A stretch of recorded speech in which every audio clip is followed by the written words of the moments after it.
उनकी परवाह मत करो, उनके पास तो बस शिकायतें ही शिकायतें हैं।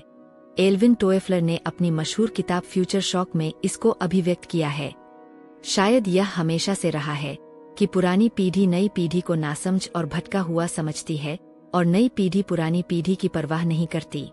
यह इसी मतभेद और विरोधाभास का नतीजा है कि दोनों पीढ़ियां हमेशा एक दूसरे के प्रति विरोधाभासी होती है। अब आज के दौर को ही लें।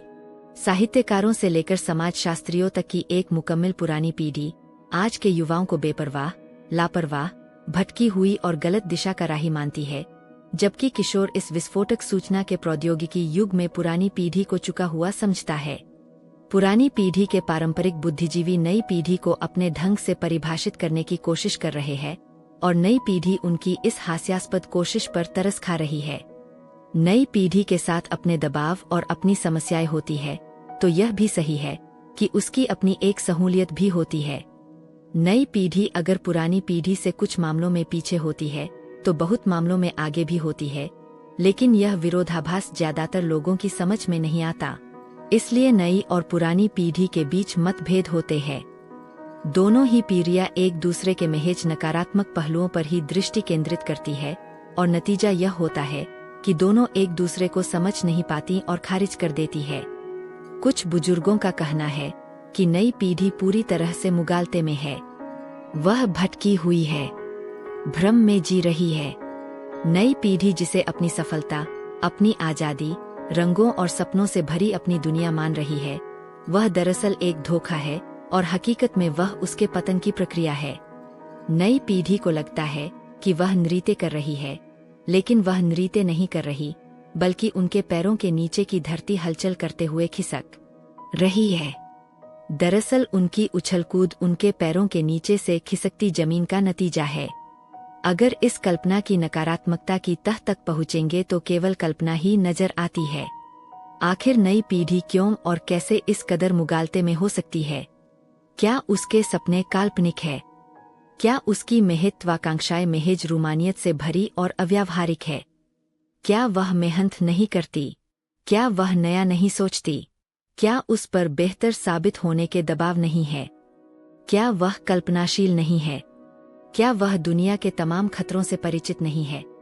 हैरानी होती है जब कोई पूरी पीढ़ी के बारे में एक तरफा नजरिया बना लेता है, और वह भी बेहद नकारात्मक नजरिया। नई पीढ़ी को पुरानी पीढ़ी शायद इसलिए समझ नहीं पा रही है क्योंकि बदलाव की जिस रफ्तार से नई पीढ़ी गुजर रही है और बदलाव की जिस तेज रफ्तार में नई पीढ़ी ने आंखें खोली है, उससे पुरानी पीढ़ी कदमताल कर पाने में खुद को असमर्थ पा रही है। इस पीढ़ी ने वास्तविक ग्लोबल जनरेशन की अवधारणा के विकास क्रम के दौर में आंखें खोली है और पुरानी पीढ़ी ने सिर्फ नीतिवचनों में ही वसुधैव कुटुंबकम जैसे आप्त वचन पढ़े है। इस पीढ़ी का भावनाओं से कम, वास्तविकता से ज्यादा लेना देना है।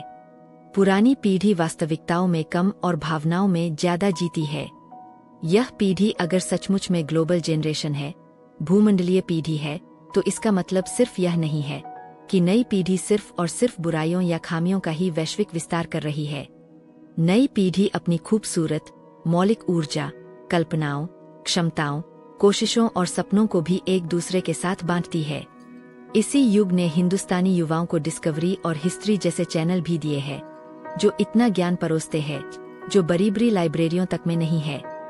अगर ग्लोबल जनरेशन एक दूसरे के ऐबों से रूबरू हुई है, तो एक दूसरे की खूबियों से भी तो परिचित हुई है। आज कितने बच्चे हैं जो दुनिया के किसी भी कोने के बारे में सटीक और वास्तविक जानकारी रखते हैं? यह सब इसी इंटरनेट के सूचना विस्तार का ही तो नतीजा है।